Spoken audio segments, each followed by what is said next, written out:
గౌరవ లైన్ కుటుంబ సభ్యులకు స్వాగతం సుస్వాగతం. రీజియన్ 5th సమావేశానికి ముఖ్య అతిథిగా విచ్చేసిన గౌరవనీయులు శ్రీ దేశపతి శ్రీనివాస్ గారిని పరిచయం చేసే భాగ్యాన్ని నాకు కలుగజేసినందుకు లైన్ పెద్దలకు మిత్రులకు ఈ కార్యక్రమంలో పాల్గొన్న ప్రతి ఒక్కరికి వినయపూర్వక నమస్కారాలు, కృతజ్ఞతలు.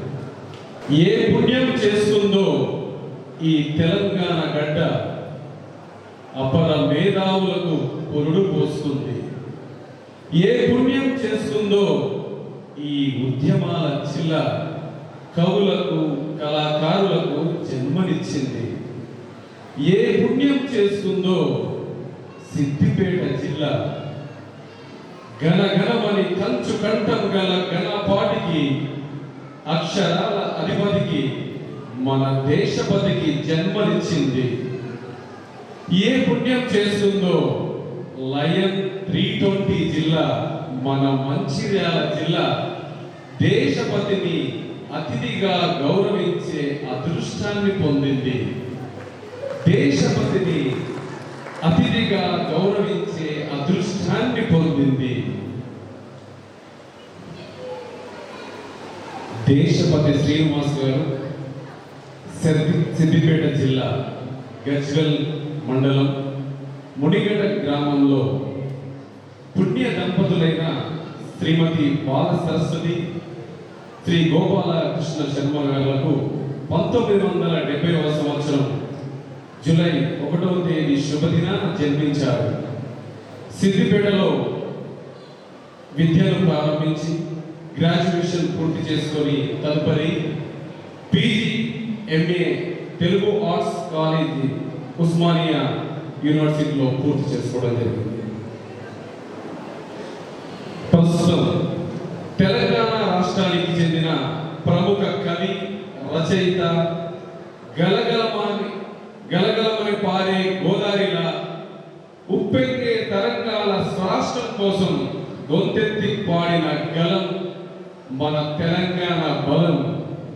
తెలంగాణ రాష్ట్ర ముఖ్యమంత్రి కార్యాలయం OSD గౌరవనీయులు మాన్యులు శ్రీ దేశపతి శ్రీనివాస్ గారు మంచిర్యాల లయన్స్ క్లబ్ రీజనల్ సమావేశానికి తమ విలువైన సమయాన్ని వెచ్చించి రావడం నిజంగా మనందరి అదృష్టం.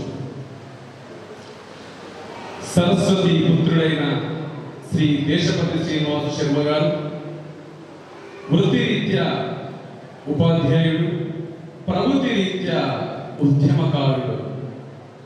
తెలంగాణ ఉద్యమం కారణంగా వెలుగులోకి వచ్చిన కవి, గాయకుడు, వక్త శ్రీ దేశపతి శ్రీనివాస్ గారు పేదరికంలో పుట్టి ప్రకాశవంతుడై నటుడిగా, వక్తగా, వాగ్గేయకారుడిగా అంచెలంచెలుగా ఎదిగి తెలంగాణ మలిదశ ఉద్యమంలో తన ప్రత్యేక కళారూపములతో జనవాహినులను ఉరికించి మైమరిపించి మన దేశపతి శ్రీనివాస్ గారు తెలంగాణ రాష్ట్ర సాధనలో 1996 నుండి ప్రముఖ పాత్ర నిర్వహిస్తున్నారు.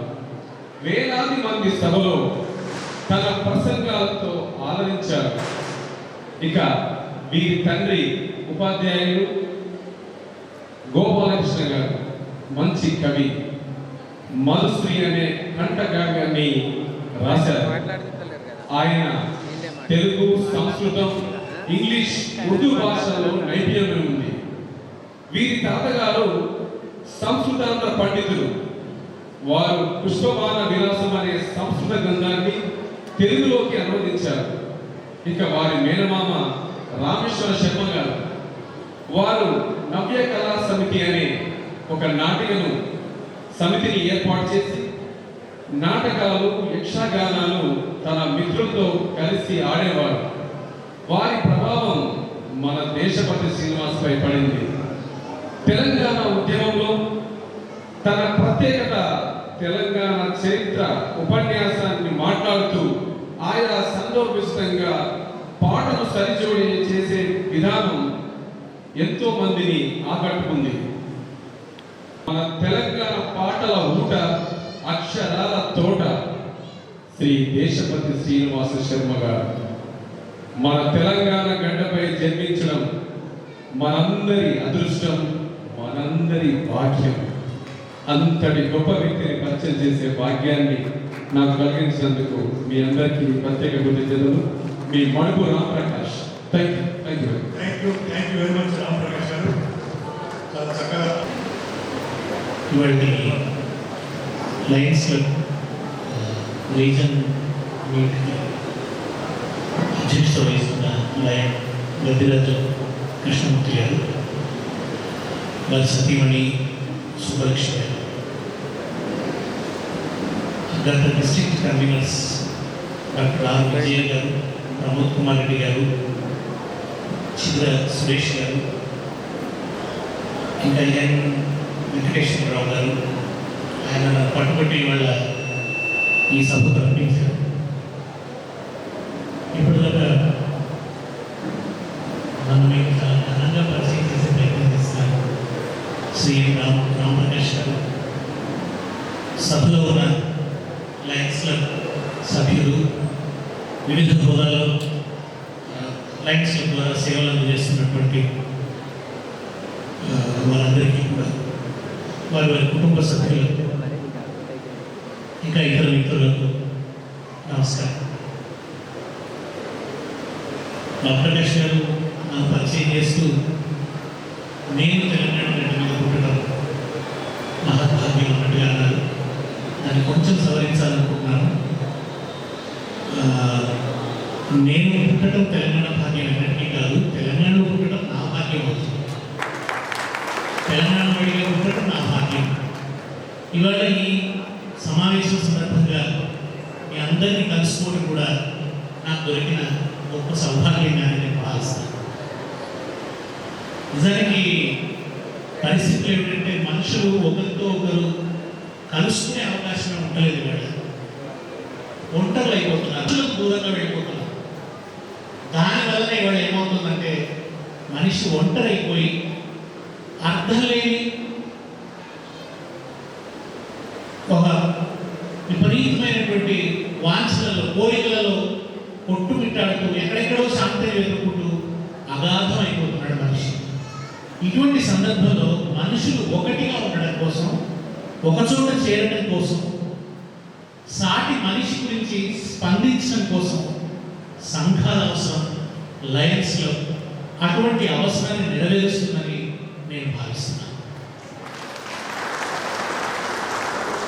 నేను ఈ మధ్య ఒకసారి ఎప్పుడు అమెరికాకు వెళితే వాళ్ళకి ఏమన్నారంటే, ఏం సార్ మీరు అమెరికాకు వచ్చింది కదా, వచ్చిన తర్వాత మీరు ఇండియాను మిస్ అవుతున్నట్టు ఫీల్ అవుతున్నారా అన్న. ఒక 15 రోజులు అయిన తర్వాత హోమ్ సిక్ ఏమైనా ఫీల్ అవుతున్నారా, ఇండియాను మిస్ అవుతున్నట్టు ఉందా అన్న. నాకు అస్సలు మిస్ అవుతున్నట్టు లేదుగా ఇండియాను, ఇప్పుడు ఇండియాలో ఉన్నట్టే ఉంది.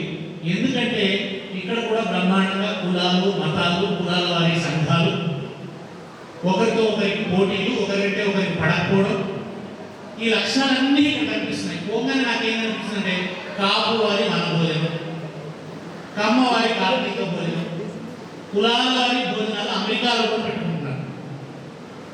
అమెరికన్ సమాజంలో కులం లేదు, కానీ మనవాళ్ళు ఇక్కడి నుంచి వెళుతూ కులాన్ని కూడా వెంట పెట్టుకుని పోయారు. ఆ కులాన్ని అక్కడ వ్యాపింపజేస్తుంది. మా కులం హీరో సినిమా వచ్చిందని పెద్ద ఉత్సవం చేస్తున్నారు.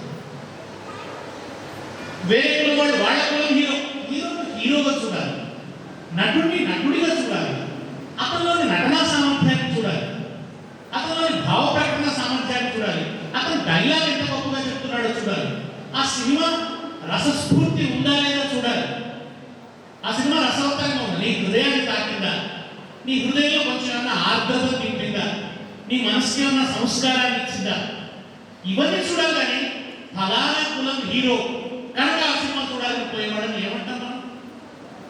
అది ఏ రకమైన ఇంగితం అనుకోవాలి, ఏ రకమైన జ్ఞానం అనుకోవాలి? అక్కడ పోయిన తర్వాత చాలా బాధ కలిగింది. నేను వాళ్ళతో అన్నా, మీరు ఇంత విశాలమైన ప్రపంచంలోకి వచ్చారు, విశాలమైన రోడ్లు ఉన్నాయి ఇక్కడ, విశాలమైన బంగ్లాలు ఉన్నాయి ఇక్కడ, మీ ఇండ్లు కూడా చాలా విశాలంగా ఉన్నాయి, పిల్లలు పాఠశాలకు పోతే పాఠశాలలు చాలా విశాలంగా ఉన్నాయి. ఇంత విశాల ప్రపంచంలో మీ మనసులు మాత్రం ఇంకా ఇరుకుగానే ఉన్నాయి. మీరు మాత్రం ఇరుకుగా జీవిస్తుంది. నాకు ఇవాళ లయన్స్ క్లబ్ వీళ్ళ మధ్య నచ్చింది ఏంటంటే మీరు కుల మతాలకు అతీతంగా ఇక్కడ కలుసుకుంటున్నారు. ఆ ప్రస్తావన లేకుండా ఇక్కడ కలుసుకుంటున్నారు. We are all Lions. మనం ఫలానా కులం వాళ్ళం కాదు, ఫలానా మతం వాళ్ళం కాదు, ఫలానా జాతి వాళ్ళం కాదు, ఫలానా భాషకు చెందిన వాళ్ళం కాదు. మనందరి కులం మానవత్వం అనుకుని కలుస్తున్నారు. సాటి మనిషి కోసం స్పందించడం మన పని అనుకొని కలుస్తున్నారు. మీరు చరిత్ర చూడండి, ఎవరిని గుర్తుపెట్టుకున్నారు? చరిత్రలో బాగా డబ్బు సంపాదించినందుకు గుర్తుపెట్టుకోలేదు ఎవరిని కూడా. వాళ్ళు లోకానికి ఏం సేవ చేశారు, లోకానికి ఎట్లా ఉపయోగపడ్డారన్న దాన్ని బట్టి వాళ్ళ చరిత్రలో గుర్తుండిపోయారు తప్ప ధనం సంపాదించినందుకు ఎవరు గుర్తుండలేదు. ధీరుభాయ్ అంబానీని గుర్తుపెట్టుకున్న దానికంటే కూడా సమాజం ఎవరిని గుర్తుపెట్టుకుంటుంది? వివేకానందుడిని గుర్తుపెట్టుకుంటుంది. వివేకానందుడు డబ్బు సంపాదించాడా? వివేకానందుడు చాలా సాధారణమైన దుస్తులు వేసుకునేవాడు. మీరు కలకత్తా వెళితే చూడండి, ఆయన వేసుకున్న బనియన్, ఆయన వేసుకున్న ఆ దుస్తులు, ఆయన వాడిన వస్తువులు చూస్తే రామకృష్ణ పరమహంస వాడిన వస్తువులు చూడండి మీరు. ఆయన ఎంత గొప్పవాడంటే రామకృష్ణ పరమహంస ఒకరోజు హిందువులాగా జీవించేవాడు, ఒకరోజు ముస్లిం లాగా జీవించేవాడు, ఒకరోజు క్రిస్టియన్ లాగా అదే ఆచార పద్ధతులన్నీ పాటిస్తూ జీవించేవాడు, ఒకరోజు సిక్ లాగా జీవించేవాడు, ఒక్కో రోజు ఒక్కో మతస్థుడి లాగా జీవించేవాడు.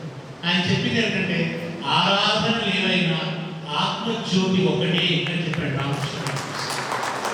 మీరు వెళితే ఆయన వాడిన దుస్తులు అవన్నీ చూస్తే ఆశ్చర్యం దుస్తులు వాళ్ళంతా సాధారణంగా నిరాడంబరంగా బతికారు. కానీ వాళ్ళ సమాజం గుర్తుపెట్టుకుంది, వాళ్ళ బోధల్ని గుర్తుపెట్టుకుంది. వాళ్ళ బోధల సారాంశం మానవీయత, సాటి మనిషి సంక్షేమం కోసం ఎంతో కొంత స్పందించి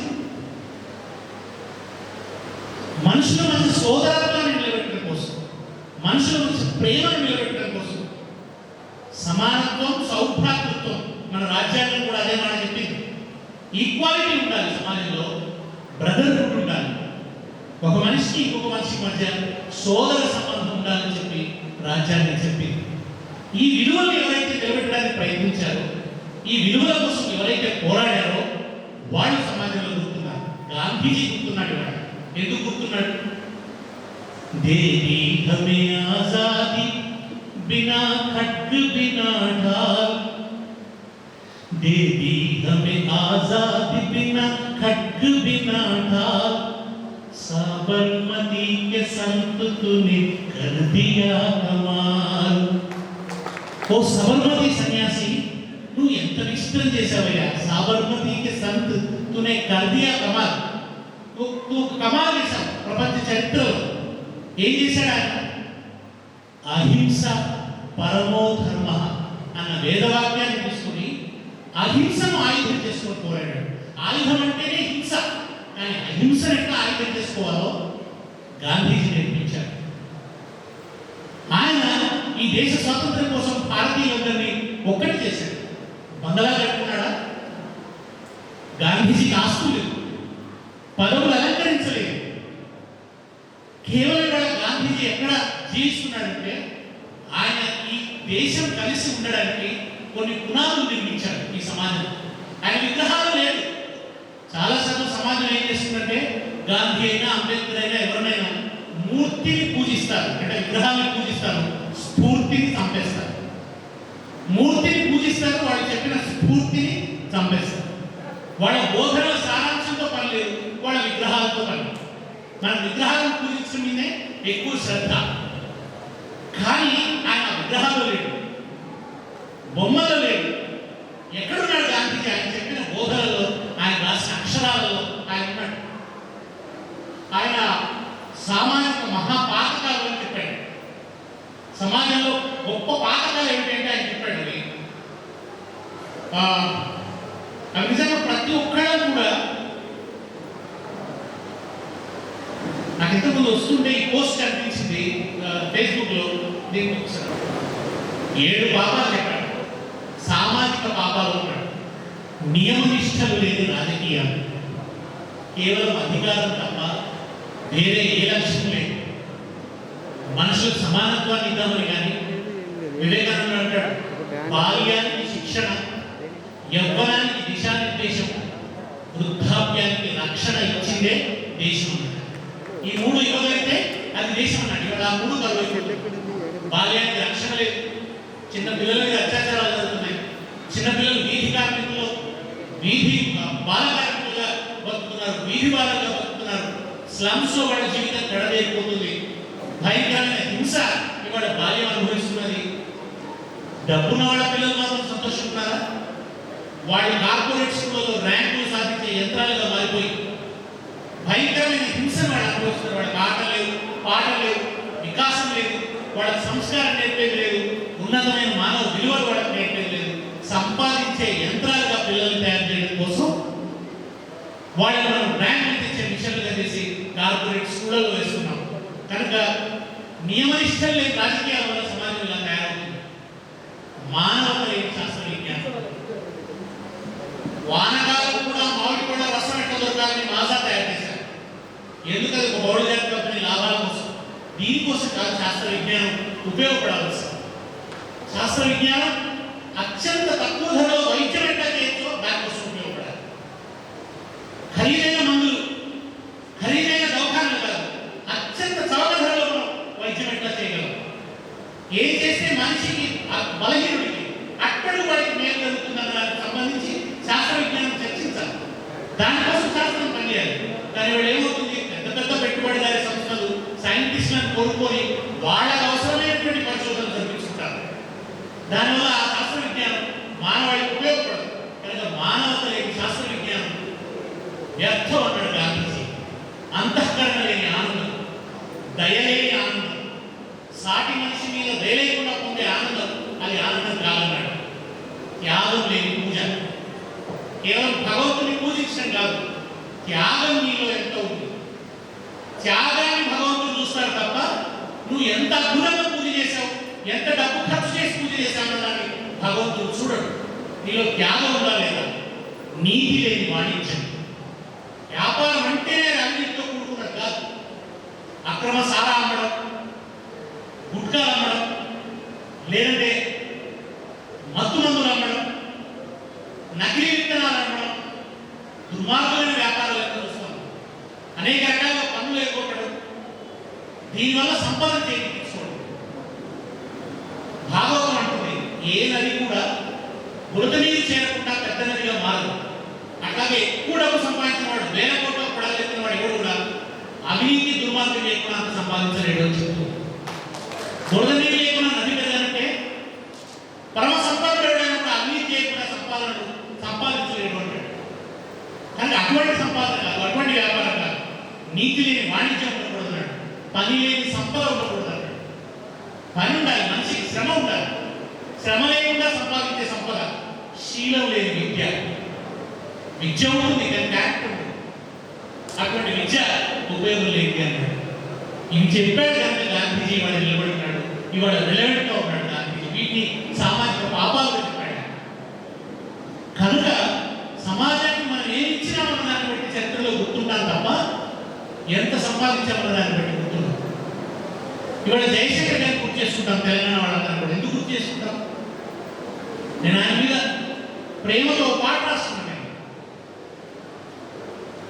తెలంగాణ చెరువు తీరు మన జయశంకరు సారు, అల్లుడు దుంకి పాలు పదునైన మాట జోరు, పాలు పోసుకున్న పజ్జొన్న కంపులల్లా, పైకి పైకి ఎగిరే ఆ పాల పిట్టలల్ల, నీ ఆశయాల వ్రాలు కనిపించే ఆడవాళ్ళు, చరితగల్ల తెలంగాణ తల్లి కడుపులోనా, సాయుధ రైతాంగ పోరు పొద్దు పొడుపులోనా, వీరభూమి కోరుగల్ ఒడంపులకరించే, పసిగుడ్డుల పొత్తిళ్లలో పిడికిలి బిగించే, పల్లె నిండ కొత్త నిండి పరవశించే,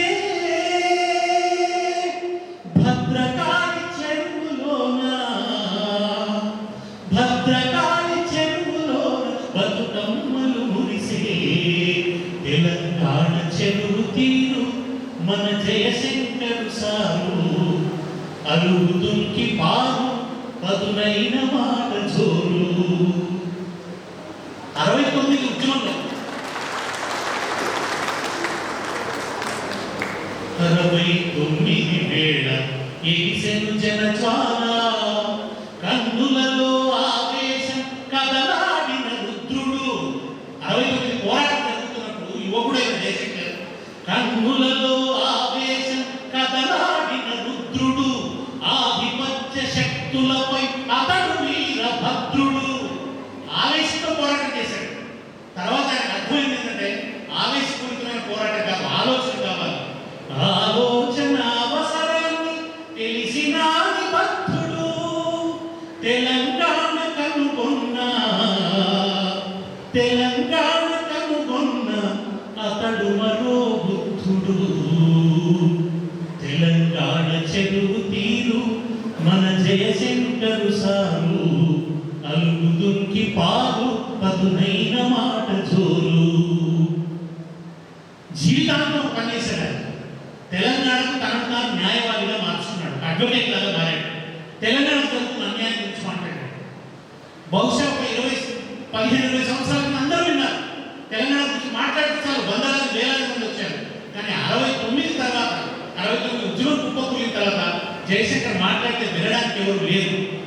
కానీ ఆయన విడిచిపెట్టలేదు, తన పోరాటాన్ని విడిచిపెట్టలేదు. ఎవడు వింటలేదు, ఎవడు పట్టించుకోలేదు, నేను ఎందుకు మాట్లాడాలని ఆయన అనుకోలేదు. అన్యాయాన్ని ప్రశ్నించి తీరాలి. ప్రజలకు జరుగుతున్న దుర్మార్గాన్ని గురించి వేలెత్తి చూపాలి. నా పని చదువుకున్న వాడికి నా పని అనుకున్నాడు. ఆయన ఆ పని చేసుకుపోయాడు. ఆయన చనిపోయిన తర్వాత ఆయన ఇంట్లో ఆయన రాసుకున్న నోట్స్ చూస్తే నాకు దుఃఖం వచ్చింది. ప్రతి సంవత్సరం ఆంధ్రప్రదేశ్ బడ్జెట్ తీసి తెలంగాణకు ఏ అన్యాయం జరుగుతుందో నోట్స్ రాసి పెట్టుకున్నాడు. ఎవ్రీ ఇయర్ ఎప్పుడు కూడా విస్మరించలేదు ఆ పని. ఆయన పోరాటం చేస్తూ వస్తుంటే 1996 వచ్చిన తర్వాత నలుగురు వినడం మొదలైంది. 2001 వచ్చేసరికి అది పెద్ద ఉద్యమంగా మారింది. 2009 డిసెంబర్లో కేంద్ర ప్రభుత్వం తల వంచి ప్రకటన చేయవలసి వచ్చింది.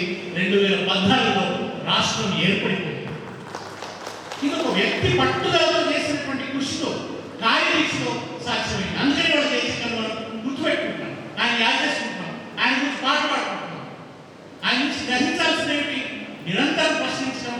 విద్యావంతులైన వాళ్ళు ప్రజల దుఃఖాల కారణాలు తెలుసుకొని ఆ ప్రజలకు తెలియజేయాలి. మీ దుఃఖం ఇట్లా చేస్తే పోతుంది, ఇగో ఈ కారణం వల్ల మీకు దుఃఖం ఉంది, పేదరికం ఉంది, ఈ పేదరికం పోవాలంటే ఈ పోరాటం చేయాలని నేర్పాలి. అది అట్లా చేసింది సార్ ఇవాళ గుర్తున్నాడు. అందుకని ఆయన డబ్బు సంపాదించాలే, ఆయన కనీసం తన రిటైర్మెంట్ డబ్బులు కూడా సరైన సమయంలో విడుదల కాకపోతే ఎట్లా చేయాలో ఏం అడగాలో కూడా ఆయనకు తెలియదు. వేరే వాళ్ళు కూడుకొని ఢిల్లీకి పోయి యూజీసీ పోయి కొట్లాడి సార్ రిటైర్మెంట్ రావాల్సినటువంటి ఆయన హక్కుగా రావాల్సిన పెన్షన్ ఏదో శాంక్షన్ చేయించవలసి వచ్చింది. ఆయన ఎన్నడూ ఏం కోరుకోలేదు, కనీసం ఆయన కారు కూడా లేదు. కేసీఆర్ గారు పిలిస్తే బస్సులో వచ్చేవారు. హనుమకొండ నుంచి 77 వయసులో బస్సు ఎక్కి వచ్చేవాడు కేసీఆర్. అట్లా నిష్కామ కర్మ, భగవద్గీతలో అంటాడు నిష్కామ కర్మ, ఏమీ ఆశించకుండా చేసిన సేవ వల్ల ఇవాళ ఒక మహనీయుడిగా మన తలపులలో నిలుచున్నాడు. అంటే కీర్తి కోసం కూడా కాదు, ధర్మాగ్రహం అంటారు. అధర్మం పట్ల కోపం, ఆ కోపంతో ఆ పని చేశాడు. ఆయన వ్యక్తిగతమైన దుఃఖం లేదు, తన దుఃఖం గురించి ఆలోచన లేదు, వ్యక్తిగతమైన కోపం లేదు, సమాజగతమైన దుఃఖం, సమాజగతమైన కోపమే జయశంకర్లో దుఃఖంగా జయశంకర్ వాళ్ళు మనందరికీ గుర్తున్నారు. ఈ విధంగా ఎవరు సమాజానికి ఎట్లా ఉపయోగపడ్డారన్న దాన్ని బట్టి గుర్తుంటారు తప్ప మనం చేసిన సేవ వల్ల సమాజం సంస్కారం పెరుగుతుంది, సమాజంలో కొందరికి హక్కులు వస్తాయి. ఆ హక్కులు వచ్చి ఆ సమూహం కొంత సంతోషంగా జీవిస్తుంది. అది ఆ సమూహం యొక్క సంతోషంలో మనం ఎప్పటికీ బతుకుంటాం. దానికోసం నిలబడాలి తప్ప కేవలం మనం డబ్బు సంపాదించున్నామని ఆ దర్పాన్ని చూపించడం వల్ల ఉపయోగం లేదు. డబ్బు సంపాదన కోసం లేదు, డబ్బును ఎలా వాడేవాళ్ళ దానికి ఆనందం. చిన్నేశ్వరుడు అంటాడు, తటాకోదర జలమునకు పరివాహకుమని సమార్జిత విత్తమునకు త్యాగమునందే రక్షణం అంటాడు. చెరువులకు నీరు వస్తుంది, ఆ నీరు ఏం కావాలి? కాలువల ద్వారా పంట పొలాలకు పోవాలి, పోతేనే ఆ నీటికి సార్థకత. అట్లాగే డబ్బు సంపాదిస్తాం, సంపాదించిన డబ్బు సార్థకత ఏంటి? సాటి మనుషులకు సహాయం చేయడానికి ఆ డబ్బును వినియోగించినప్పుడే ఆ డబ్బుకు సార్థకత తప్ప నీ త్రిజోరిలో డబ్బు మూలిగితే ఆ డబ్బుకు సార్థకత ఉన్నట్టు కాదు. మనమందరం సంఘజీవులు, ఒక సంఘంగా బతుకుతాం. ఇవాళ మనం ఈ స్థాయిలో ఉన్నామంటే ఇదంతా మనం ఒక్కరి కృషి వల్ల మనకి తెలియదు. ఈ లైట్ వెలుగుతుందంటే దీని వెనుక సింగరేణి కార్మికుడి కష్టం. తల్లిను నవ్వితే మాగాడి, మంచిర్యాలకు వచ్చినప్పుడు సింగరేణి బిడ్డలు తలుచుకోవాలి. తల్లిను నవ్వితే మాగాడి, ఈ నేల తల్లి నవ్వితే మాగాడి పంట. ఏద తలుపు తీసామంటే సింగరేణి, ఈ భూమి తల్లి గుండె తలుపు తెరిచి చూస్తే ఏమిటి? సింగరేణి, నల్ల వజ్రం. తనువునే తవ్విపోసిన, మనసునే కొయ్యి చేసిన, పొట్ట తిప్పలకు బిడ్డలు నీ పొట్టల పడుతున్న తిప్పలు. పొట్ట తిప్పల కోసం భూమి పొట్టలో పోయి తిప్పలు పడతారు.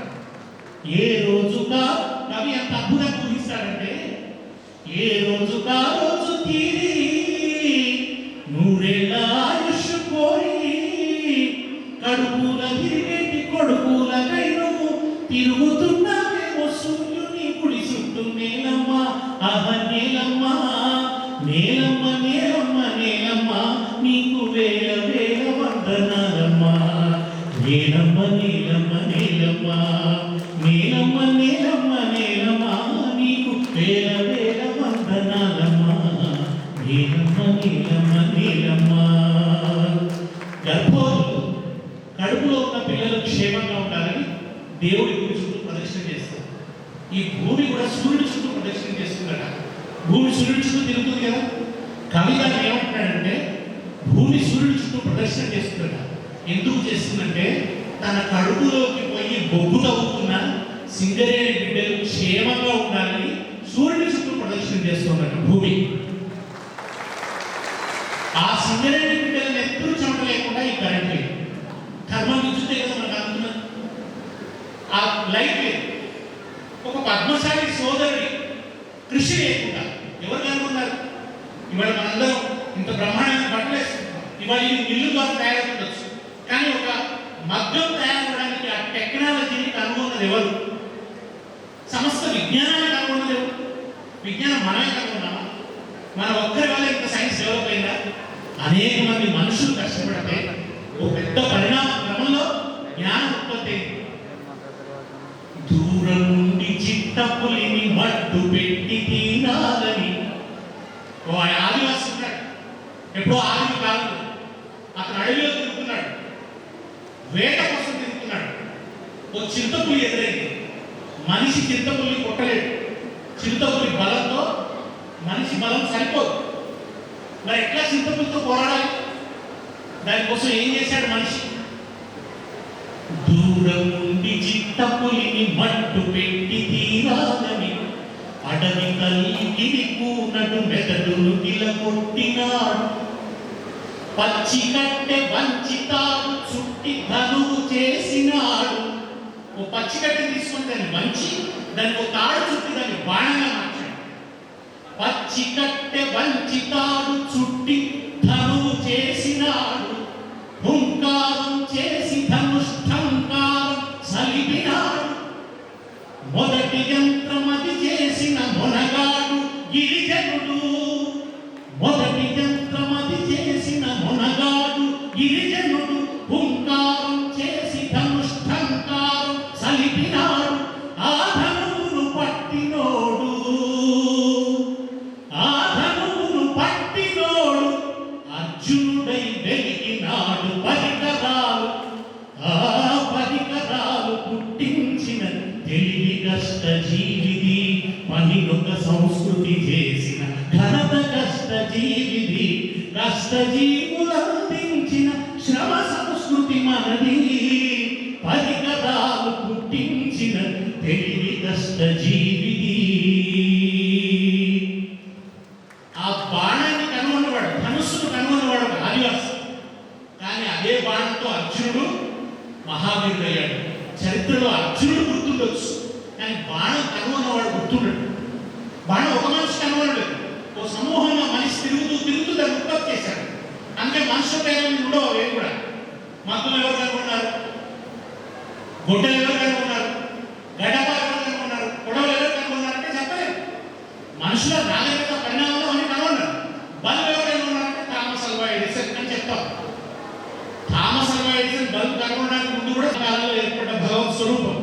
వెనకన ఆయన ఏం చుట్టుకొని ఉంటాడు? గజచర్మం చుట్టుకొని ఉంటాడు. మనిషి కూడా ముందు తోలే కప్పుకున్నాడు, తోలు వస్త్రాలే చుట్టుకున్నాడు. కానీ అవి బిరుసుగా ఉంటాయి, మెత్తగా ఉండదు, ఎలర్జీస్ వస్తాయి. అంతకంటే ఇంకేదో కావాలి మనిషి ఎండ వాన చలి నుంచి తనను తాను రక్షించుకోవడం కోసం. ఆకుల వలె చిరిగిపోని, చర్మము వలె బిరుసులేని సుకుమారను బట్టను తన జాతికి అందించాలని, సుకుమారను బట్టను తన జాతికి అందించాలని, మెదడునెంతో బడికి బడికి మనసు రాట్నములు తిప్పి, మెదడునెంతో బడికి బడికి మనసు రాట్నములు తిప్పి, ఇంధనము అడగని ఒక చిమ్మనట్టి ఒక ఇంజన్. దానికి పెట్రోల్ అవసరం లేదు, డీజిల్ అవసరం లేదు. ఏమిటది?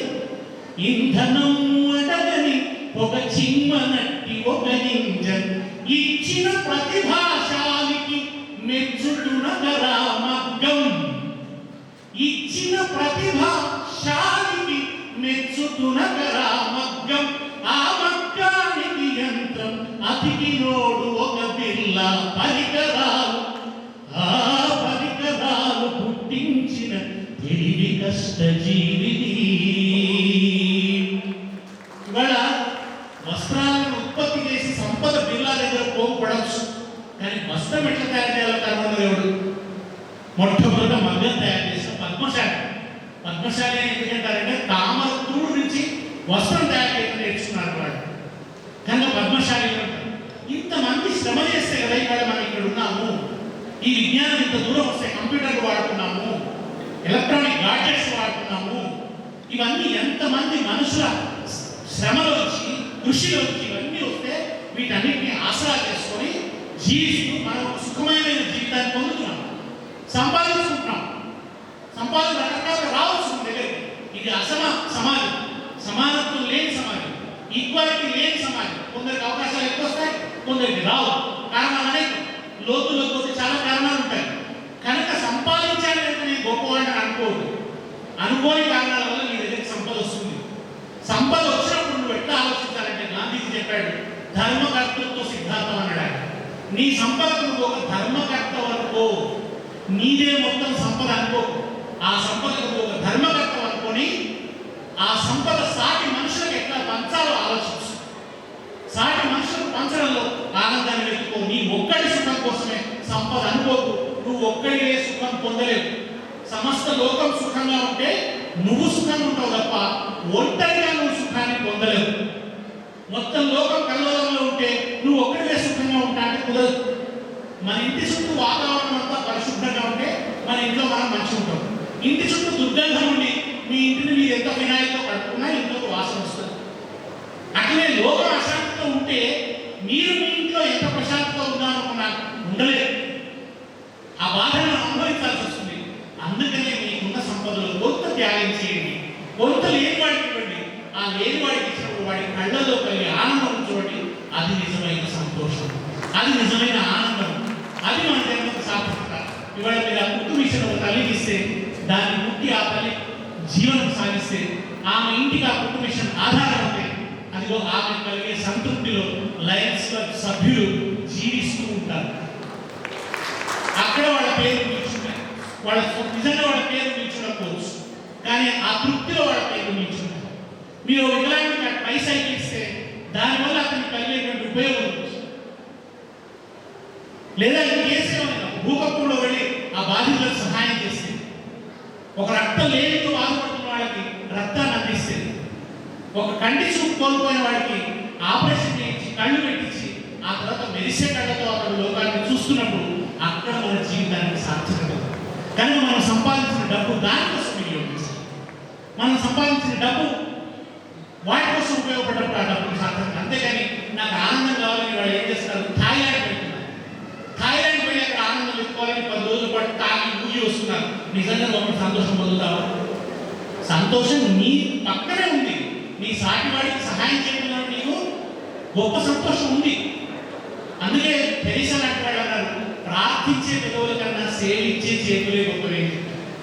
గాంధీజీ మానవ సేవే మాధవ సేవ అన్నాడు. భగవంతుని ఆరాధించడం అంటే విగ్రహాలను ఆరాధించడం కాదు. మనిషి చేసిన రాయి తప్ప మహిమ కలగచ్చు, సాగి మొక్కేదవేలా, నీ సాటి మనిషిని చూడవేలా అన్నాడు గురజాడ అప్పారావు. మనిషి చేసిన ఆ రాయికి రప్పకు మహిమ ఉందని మొక్కుతున్నాం, అక్కడికి వెళ్ళి డబ్బు సమర్పించుకుంటున్నాం. దేవుడు నిజంగా ఎక్కువ సంతోషిస్తాడు చెప్పండి? మీరు వ్రతాలు చేస్తే సంతోషించండి, మీరు పూజలు చేస్తే యజ్ఞాలు చేస్తే సంతోషించండి. మన నుంచి దేవుడు ఏం ఆశిస్తాడు? మనం నీతిగా ఉండడానికి దేవుడు ఆశిస్తాడు, మనం నిజాయితీగా ఉండడానికి దేవుడు ఆశిస్తాడు, సాటి మనిషి పట్ల కరుణ కలిగి ఉండడానికి దేవుడు ఆశిస్తాడు, దుర్మార్గంగా సంపాదించకుండా ఉండడానికి దేవుడు ఆశిస్తాడు, సమాజం పట్ల బాధ్యతగా ఉండమని దేవుడు ఆశిస్తాడు. కానీ ఇవన్నీ చేయకుండా నువ్వు ఎన్ని దుర్మార్గాలు అనేది నీ దుర్మార్గాలను నాకింత వాటా అయ్యి అని దేవుడు అంటాడా? నువ్వు సంపాదించిన దుర్మార్గంలో కింద నా గుండెలో వేస్తే కాదు నేను మంచి చూస్తాను దేవుడు అంటాడా? అట్లంటే దేవుడు ఎక్కడా? అంటే మనం దేవుడిని కూడా ఏం చేస్తున్నాం? దేవుడిని కూడా మన స్థాయికి దిగజారుస్తున్నాం, దేవుడిని కూడా దుర్మార్గుడిగా మారుస్తున్నాం. నారాయణ రెడ్డి గారు రాస్తారు ఒకసారి, లంచం నన్ను భజించి వస్తే ఏమంటాను, నేనేమంటాను, తిరుమలగిరి గుండీలో చొరబడమంటాను, లంచం నన్ను భజించి వస్తే. నా దగ్గర లంచం వచ్చినట్టు కీర్తిస్తుంటే నేనేమంటాను, నా దగ్గర పర్లేదు, తిరుమలగిరి గుండీలో పడుకో అని చెప్తాడు. అంటే వాడు తిరుమలగిరి గుండీలో పడుతుందంట ఏమిటి? లంచగొండులు ఇంత వాటా తీసుకుపోయి తిరుమలగిరిలో వేస్తున్నారు. మా మిత్రుడు ఒక ఆయన అవుతూ అన్నాడు, తిరుమలలో వెంకటేశ్వర స్వామి ఎందుకంత నల్ల ఉంటాడంటే హుండీలో బ్లాక్ మనీ వేసి వేసి వేసి ఆయన బ్లాక్ అయిపోయాడు. కానీ మీరు బ్లాక్ మార్కెటింగ్ చేసి డబ్బులు తెచ్చేయమని దేవుడు అడుగుతాడా? గనులు ఇష్టం తవ్వుకొని నాకు రత్న కిరీటాలు చేయించండి అని దేవుడు అడుగుతాడా? అట్లా చేస్తే సంతోషించేవాడు దేవుడు అవుతాడా? మీరు వ్రతం చేయకుండా మిమ్మల్ని కొడతాడో తిడతాడనో అట్లా దేవుడు ఎక్కువ చేయడు. దేవుడికి అది అవసరమా? సృష్టి ఆయన లేనప్పుడు, ఆయనే సృష్టించినప్పుడు మీరు ఇచ్చే పసుపు కుంకుమలు ఆయన కావాలా? ఆయన సృష్టిలో ఒక భాగమైన కొబ్బరికాయ ఆయన కావాలా? ఆయన సృష్టిలో భాగమైనటువంటి ఇంత బియ్యమో దాంతో చేసే పాయసమో పాచమో వండితే దేవుడు సంతోషపడతాడా? అది కాదు. నువ్వు మనిషిని మానవత్వంతో బతుకుతున్నావా లేదా అన్నది దేవుడికి అవసరం. నువ్వు మానవత్వంతో బతుకు, ఇక దేవుడికి ఏం చేయదు. దేవుడికి పూజ చేయకు, దేవుడికి జపం చేయకు, దేవుడి కోసం ఏ కర్మకాండలు చేయకు, దండం కూడా పెట్టకు. నువ్వు సాటి మనిషి పట్ల బాధ్యతతో ప్రవర్తించు, సమాజంతో బాధ్యతతో ప్రవర్తించు, అరాచకానికి పాల్పడకు, అన్యాయానికి పాల్పడకు. అప్పుడు దేవుడు నీకు ఏమి అనడు, నీకు కావాల్సిన అనుగ్రహిస్తాడు, మోక్షాన్ని కూడా ఇస్తాడు. కానీ దేవుడిని పూజిస్తూనే నీ దుర్మార్గాన్ని చేస్తాడు, దేవుడు సంతోషిస్తాడంటే అతడు దేవుడు కాడు. లేదా నువ్వు న్యాయంగా ప్రవర్తిస్తూ తనను తలుచుకోవడానికి శిక్షిస్తాడు దేవుడు అని అనుకుంటే అక్కడ దేవుడు ఉండడు. దేవుడు ఇగోయిస్తా, దేవుడికి ఏమైనా అహంకారమా, దేవుడికి ఏమైనా పిచ్చా? నన్ను తలుస్తలేవు నేను అంతా అని అంటాడా? అంత పిచ్చోడా దేవుడు? తనను నిరంతరం తలుచుకోవాలి, నన్ను పూజించు, నన్ను పొగుడు. దేవుడిని పొగడానికి మానవరం. దేవుడు ఎట్లుంటాడో మాకు తెలియదు. ఏదో మంత్రాలు రాసుకున్నాం కంటే ఆయన ఇంకేదో ఇట్లాంటి బాహులు ఉన్నవాడా, ఇట్లాంటి కంఠం ఉన్నవాడా, అన్నీ మన ఊహలు. నిజంగా దేవుడు ఎట్లున్నాడో ఎవరికి తెలియదు. మనలాగే ముక్కు ఉంటుందా, రెండు కాళ్ళు ఉంటాయా, ముక్కు ఉంటుందా, చెవులు ఉంటుందా, మనలాగా దేవుడిని చిత్రీకరించుకున్నాం మనం. కానీ ఆయన పోవడానికి మనం ఎవరు? కనుక దేవుడికి డబ్బులు వేస్తేనో, థాయిలాండ్ పోయి ఆనందిస్తేనో, బాధలో పోయి తాగితేనో మీకు సుఖం రాదు, మీకు సంతోషం రాదు. మీ చుట్టూ ఉన్న లోకం ప్రశాంతంగా కావడానికి ఇక్కడ దాకా పట్టుబడి రప్పించిన వెంకటేశ్వరరావు గారికి కృతజ్ఞతలు తెలియజేస్తూ, మిగతా లైన్స్లో మిత్రులందరికీ కూడా ధన్యవాదాలు తెలియజేస్తూ నమస్కారం. Sir thank you very much sir. చక్కటి మాటలతో అందరినీ ఉత్తేజపడుతూ చేశారు. May request